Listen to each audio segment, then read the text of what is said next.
Yes.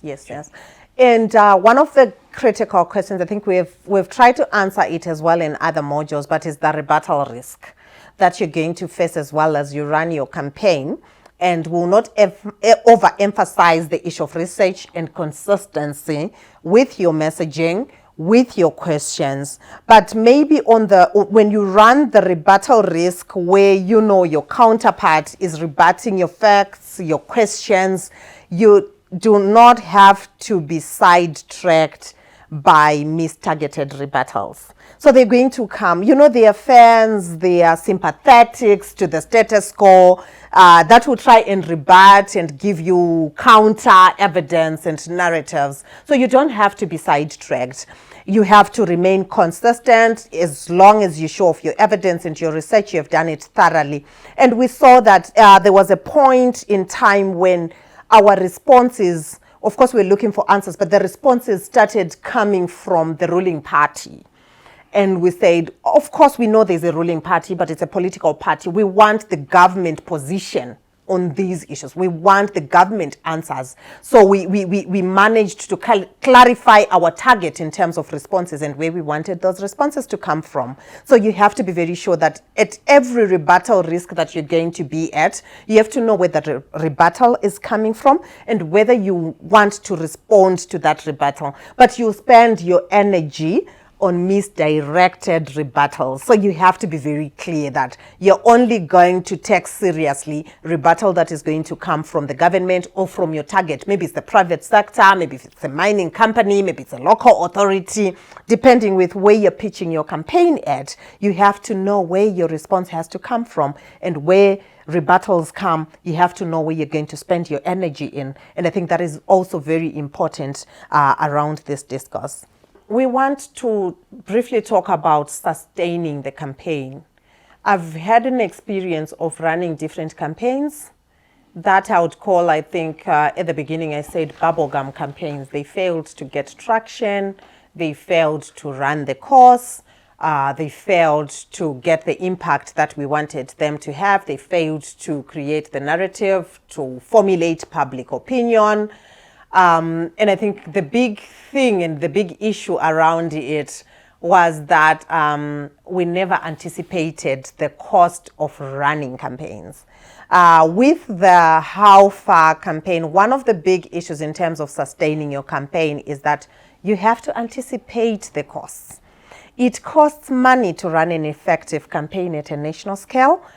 But what I realized from the campaigns that I've run before is that it also costs more to run one that has no effect and no traction. You would have spent anyway. It could be your energy, it could be your ideas, it could be financial resources that you actually put into it, but you only run half or quarter the way and no impact. There's nothing, it's bubblegum, it's not sweet anymore, it doesn't have traction anymore, and it falls by the wayside. So it's important for you to think about sustaining your campaign financially. We've spoken about the movement building, that people can actually continue to run with it. We have spoken about building allies. We have spoken about having it being personalized by different people, decentralizing it, ensuring that there is no one center of power. So all that is anticipation of the cost and ensuring that you build on your campaign. And one of the big things that I learned in running a campaign is that without pivoting, the context in terms of running a campaign is very treacherous. You cannot read it. What you may have planned to do today will not happen. I think we planned to put 10 billboards or so in each of the 10 provinces. We put slightly lower than that. But some of them were being defaced and bent, and it meant we had to be replacing them. Yeah. And that needed a budget. So in terms of sustaining the narrative, the campaign and the presence, and pivoting as well so that you remain relevant and you continue to touch on that raw nerve until you get the response, it means that there is need to budget for pivoting. And what I learned from at least working with the agency is that there's a lot of marathon thinking that has to come into play. True that. So the idea is, once we launch a campaign, we call that the sprint phase, because we're in high speed and we're hitting high ground, but it doesn't happen forever. And sadly, though, most CSOs, the would-be clients for us, no one wants to come here and declare that they've got X budget, because everyone's looking at how do I save the next dollar from not going into that campaign.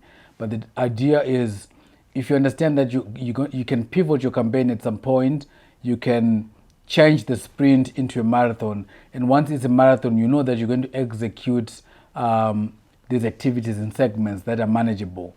You have to sprint maybe for the first 8 to 12 months, but then also say, okay, I can't sprint forever. The billboard budget that we have for the Alpha campaign was not going to be sustainable for 5 years. No. There's no way anyone can run a campaign like that. So the idea was, we put in the billboards, we sprint as much as we can, but we get into a marathon mode. We change the focus, we change the playground. And the idea was, if we can engage as many people and bring them to a platform that we can control, or a platform that is cheaper to access, put people on email, put people on the website, put people on the application that we then launch with the campaign, you'd then be able to sustain a campaign for much longer than being in a sprint mode forever. Yes. So sprinting forever, you will not last forever.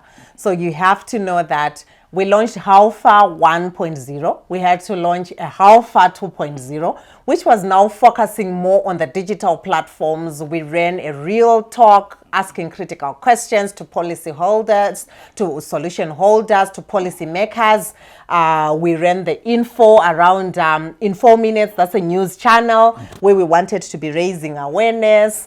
We were in different spaces. We launched an application around monitoring and tracking abuse of state resources. So it's a marathon that we are then saying this is the route that we are going. So it's pivoting from the sprint. You cannot sprint forever. If you sprint forever, it will not last forever.